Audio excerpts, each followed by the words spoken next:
your host, Colin Birch, and I'm joined today by author Charles Koopman, who wrote Man in the Mirror, which is today's theme and topic.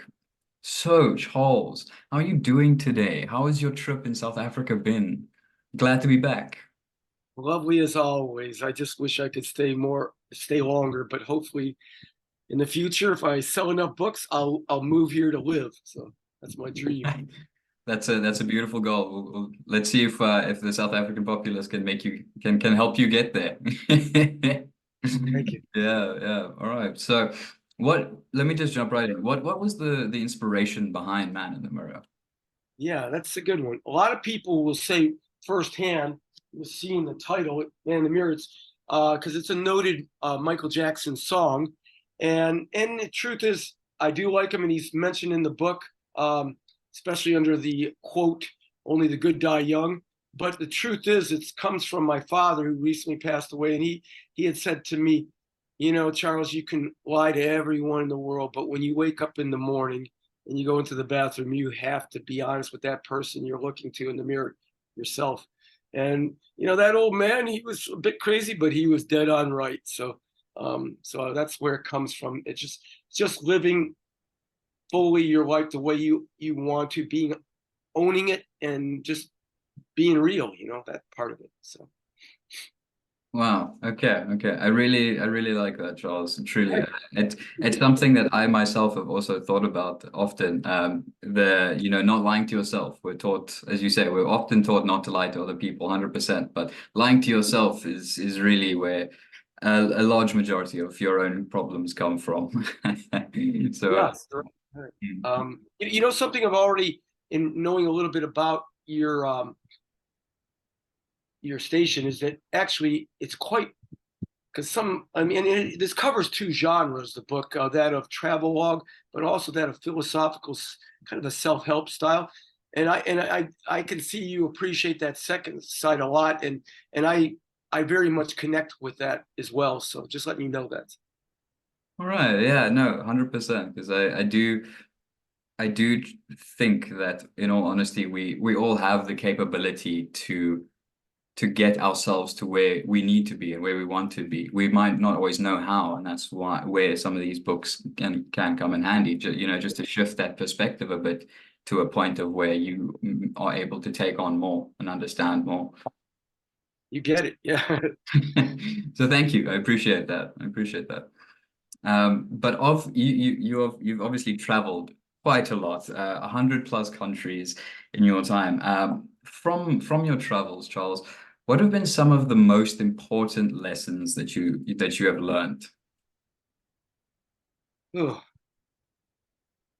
not one in particular, but I just say that human beings are human beings are human beings. We're all the same. You can see the Chinese, the in the Mid East, you can see in the States and Latin America.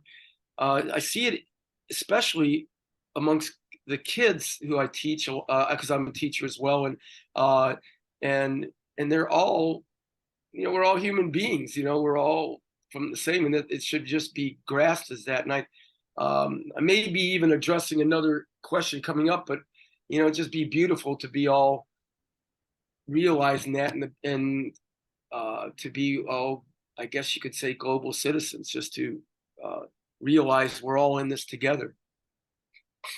That's beautiful. Thank you, Charles.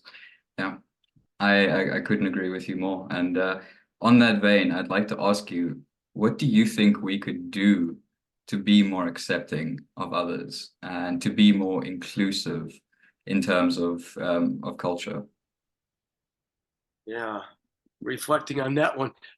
There's more than one way, but and I don't like to pass too much judgment, but it's obviously being very open-minded all the time on all aspects. I mean, I'm not even a linguist, but I'm fluent in English, Spanish, Portuguese, French pretty well, and even a little bit of Arabic.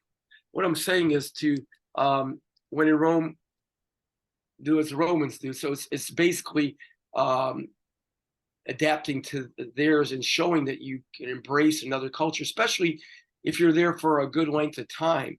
If it's just short, even if it's a few days, but because I think people really appreciate that, and then it can be reciprocated, and that goes a long ways. I've seen, at least on my travels. So,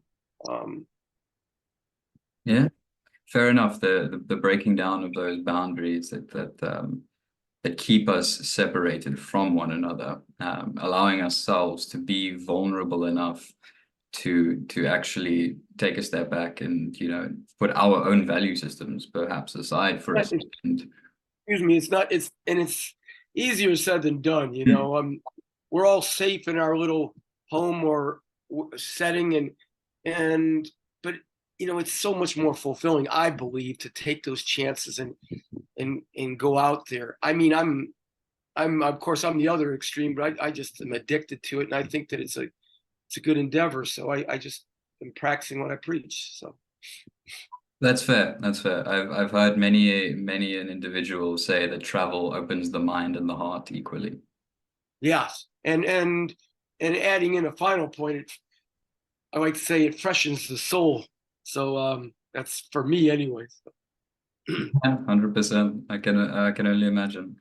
Yeah. So as a history teacher, Charles, I'm sure you would have visited some of the historical landmarks firsthand, but I would want to know or I would like to know from you if there was any historical event that you could have partaken in personally, what would it be and why?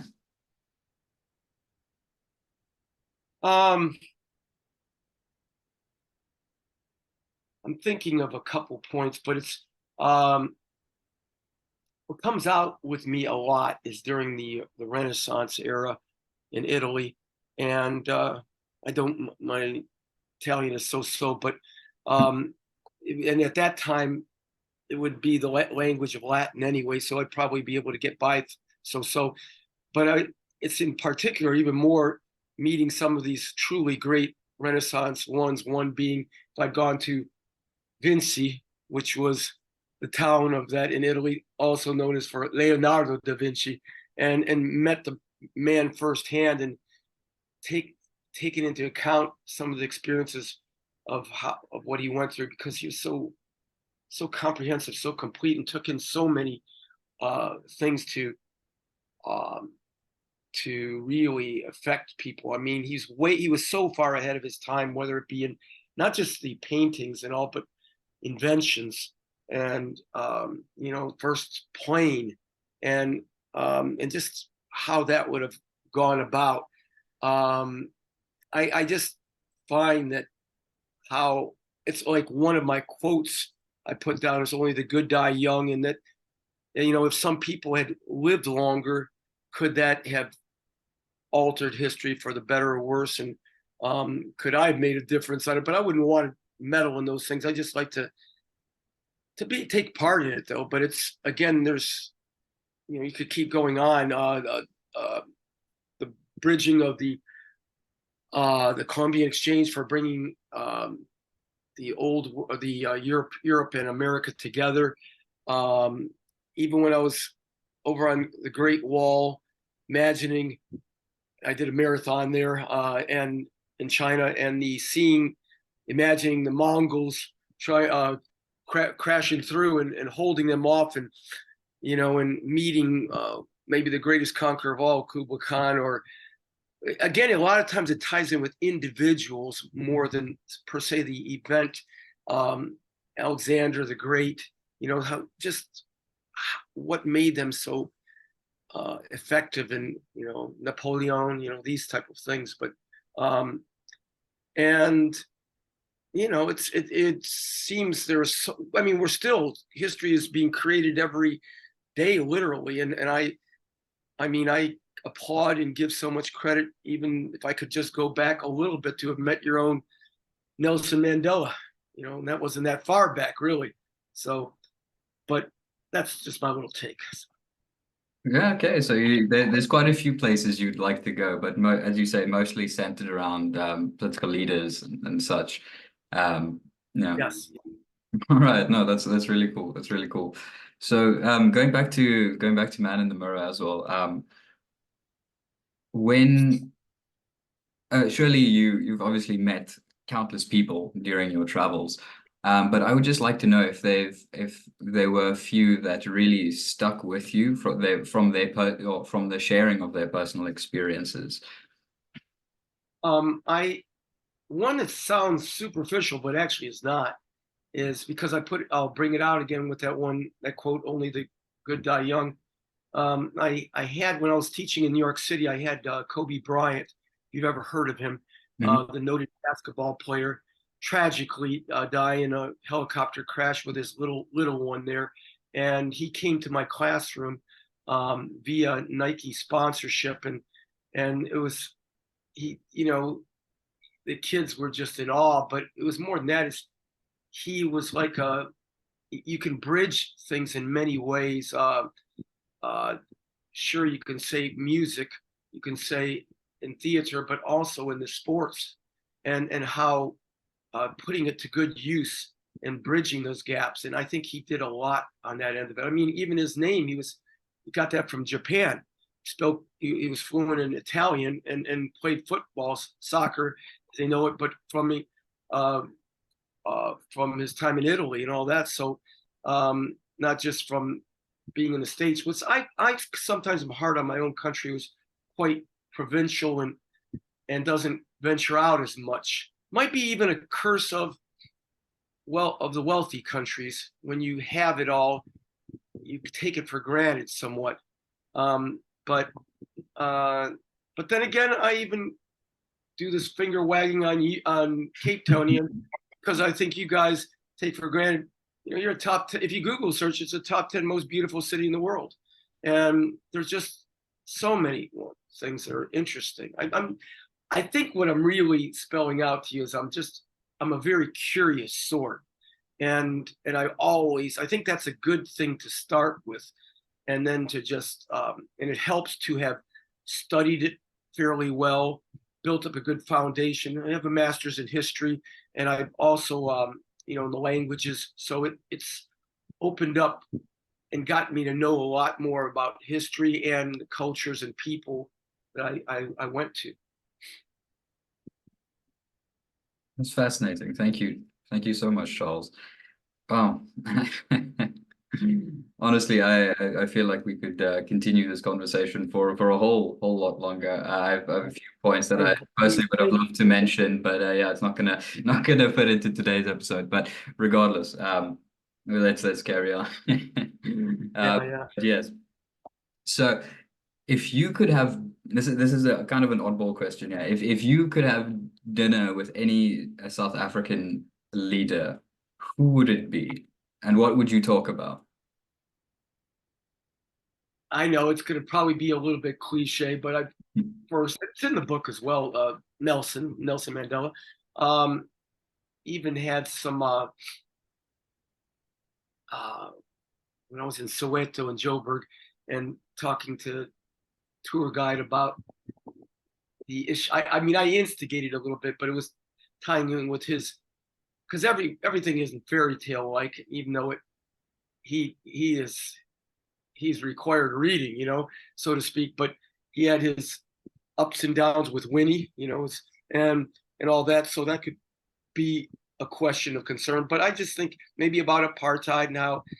What could he have done? Could he have done more? Because some people say, he didn't do enough, and then some people say he meddled too much, and that type of thing. And but you can't please everyone anyway. That's another point. And on a little bit more modern note, but he actually probably initially instigated my interest in South Africa. I mean, it's the only figure that is required to be taught in historical texts around the world of South Africa. Required, Nelson. And but on a little bit lighter note, but not really. I people might say it is, but is Trevor Noah, and he actually, I think, quite interesting. I mean, I know he's a comedian, but he's sharp, and he knows a lot what's going on. I think personally, if I had to talk with him, I'd say it's because a lot of times people go into major political office knowing nothing about it, and even leading people in the wrong ways. I think he could make an impact on your country, and in a positive way. But I don't know where that would go. But those are just a couple of individuals and topics that I would bring up and of interest anyway. So All right, all right. No, that makes sense. That makes sense. Interesting choice, the Trevor Noah. But I partly I do understand it, or from my own perception, right? Because what you were saying about him being sharp, or comedians in general have to be quite sharp in order to shift. Especially in his line of work where he's, using political jokes and jargons and things like that. So right. you have to be quite on the ball to know and to make a humorous expression out of such a thing. And he made he made a lot of difference and a lot of impact in my own country, in the United States. I mean, that takes a lot. Believe me, that takes a lot. I mean, I don't know how he pulled it off. What was he emceeing the Oscars or something like that? I mean, just and an outsider doing that, you better really have your game, on. So, but that's just again something more recent. Yeah, no, thank you. No, that's perfect, really. I was just curious. So, what is the core message that you would like people to take away from your book, Man in the Mirror? That it's kind of like we were talking about earlier, is to be true to yourself, but to really live life the way you want it to be. You would always want it to be, and break down those barriers, physical, mental, whatever they might be, overcome them. And personally, I just think what does so much to help that is venturing out in the world and seeing the world. So, like I say on the cover, I believe on the back it says, is getting to know your world. If you can't afford it, well, then you can see it through my book, all of 270 Rand, or on take a lot, or you can just and as well getting to know yourself. It's a self-reflection, so it goes outwardly and inwardly, but it's not what I'd call a scholarly work. I mean, it's deep, but it's only a little over 100 pages. So I even did that intentionally because they're basically, sorry I'm saying this, but as we live in this nowadays age of short memories, and so it's just like one page synopsis on a story, and then an image that's thought provoking, and then it goes on to the next one. So there's about 50 of those, and that's basically how it works. So the format. All right, all right. No, thank you. I appreciate it. And yes, the ever-present specter of social media apps like TikTok and that's that Yeah, people are, yeah. yeah, all Don't right. take me there, but okay, yeah. Yeah, all right. And so finally, Charles, I just one more question to ask you. Do you have a message for the future generations? Are there any values that you would like to see truly upheld or inculcated? I always say that, both with the teenagers that I teach, but it's adults as well, because we learn both ways.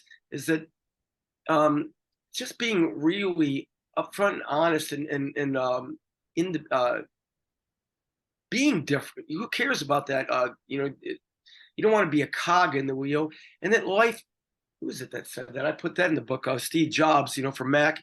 He says, what pushes you is knowing that life is finite and that it's not forever. So you got to take advantage of that time. Don't just sit back and have regrets.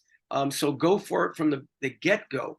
I think, I know I romanticize a little bit too much your people in your South Africa, but I think it's the people that are full of life and very colorful personalities and geography, and that they just somehow, at least in those times of tough moments, they come together I'm still thinking of that not too long back, the finals of the rugby tournament, you know, and in Joburg I was at in Mandela Square, and you guys came together, and I just said that was a beautiful thing, and I just I know it was one little snapshot, and maybe that doesn't happen all the time. There might be fisticuffs the next day, but it's that it's just really trying to make an effort and working together and working things out. You know, what's that Zulu words? Umuntu, Ubuntu, Gabantu. So they have those way, and I'm going to believe that that's possible in all human beings, and that's what I want. If it isn't with you, those people, work on it to be that way, because I think it's a good endeavor. You know, that's my take. Awesome. Thank you so much, Charles. That was beautiful. I really thank you so much for your insights, for your perspectives, and just for being who you are. We appreciate it, genuinely, we do. We appreciate you taking the time on your short visit to talk to us and just explain a bit more about your book and delve into it. So, yeah, we really appreciate it. And otherwise, we wish you the safest of travels and come again soon. We will be expecting you.